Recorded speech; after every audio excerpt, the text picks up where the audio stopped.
Talk Therapy Tuesday. I'm Tanya McLean-Nicholas, licensed marriage family therapist. There is nothing more that the human mind craves than to be known, to be understood, and to be fully accepted. These feelings are usually obtained when we experience emotional intimacy in our relationships. Intimacy in a relationship is a feeling of being close, connected, and supported. When there is emotional intimacy, you are able to let down your guard, be vulnerable, and feel safe, talking through all of your thoughts and your emotions.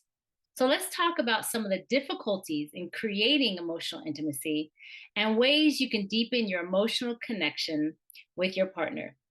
Today's topic is building emotional intimacy in your relationships. So go ahead and grab your tea or your coffee, whichever you prefer, and let's dig in.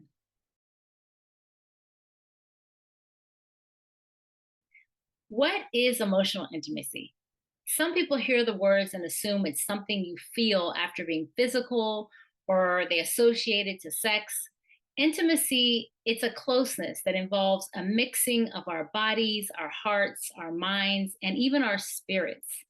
This is something we all long for because I believe God wired us for connection.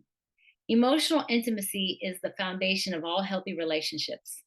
It is closeness and connection you feel with another person. We can look at intimate connection in relationships with our friends or even your relationship with God. But today I'm focusing on romantic relationships.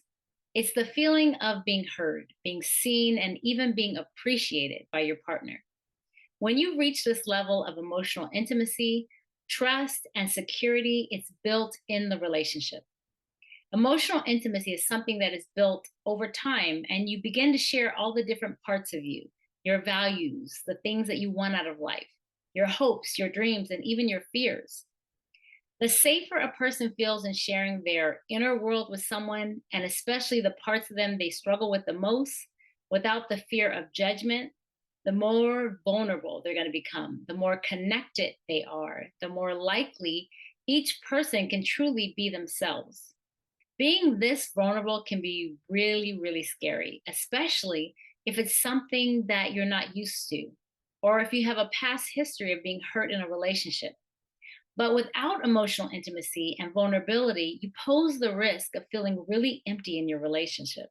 So, if there is a lack of emotional intimacy, what does that look like? You may talk to your partner, but communication is really surface, and any discussion about feelings, concerns, or desires, it may be avoided because you may not feel understood.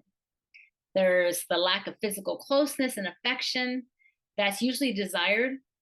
Everything is pretty functional and tactical, and you just avoid talking about matters of the heart. If emotional intimacy is lacking in your relationship, please don't throw in the towel. You can take steps to change this around by first recognizing that building emotional intimacy takes time and it takes intention. So here are some things to consider. In order to feel connected to someone else, you have to first connect with yourself. It starts with you. You have to know what's in your heart. Do you have past hurts that are standing in the way of connection and vulnerability? Do you have the space and room to allow someone to get close to you? Are you honest about your past or honest with yourself about your feelings and your emotions? The more you're able to be vulnerable and authentic with you, the better you're able to extend the same to your partner. Remain curious. Ask your partner intentional questions like, what makes you smile? What makes you feel loved? What is your biggest fear or even your greatest accomplishment? These questions, they provoke answers that are deeper than what's on the surface. And then offer spontaneous, thoughtful gestures or compliments. Don't wait to tell your partner that you appreciate them or how grateful you are for them, or even to offer a hug or a kiss. Do it immediately when you feel it. And never stop creating memories, especially if you've been together a long time. Share past stories that have made you guys laugh or have made you happy.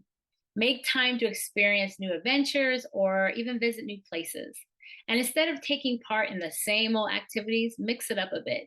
Take a class here, something that interests you both, listen to maybe some interesting podcasts, or even plan a short trip. But never forget to show up for that person. Emotional intimacy takes an effort from both parties. When your partner is going through something or shares something vulnerable, here's your opportunity to respond with compassion and support. You do this by listening, not fixing, giving verbal affirmation like, I understand, or I see how difficult that is for you, or just simply ask more questions like, tell me more. And worst case scenario, if you don't know what to say, you can never go wrong by just thanking the person for sharing whatever it is with you. Building emotional intimacy, it takes intention and a willingness to truly invest in yourself and allowing the space for your partner to do the same. And when this happens, vulnerability is more likely and closeness and connection can flow freely. Emotional intimacy and connection is something we all need, and it's definitely worth fighting for. Well, that's it for today. I hope that you enjoyed your tea with tea on this Talk Therapy Tuesday. I'm Tanya McLean Nicholas, and I hope that you enjoy the rest of your day.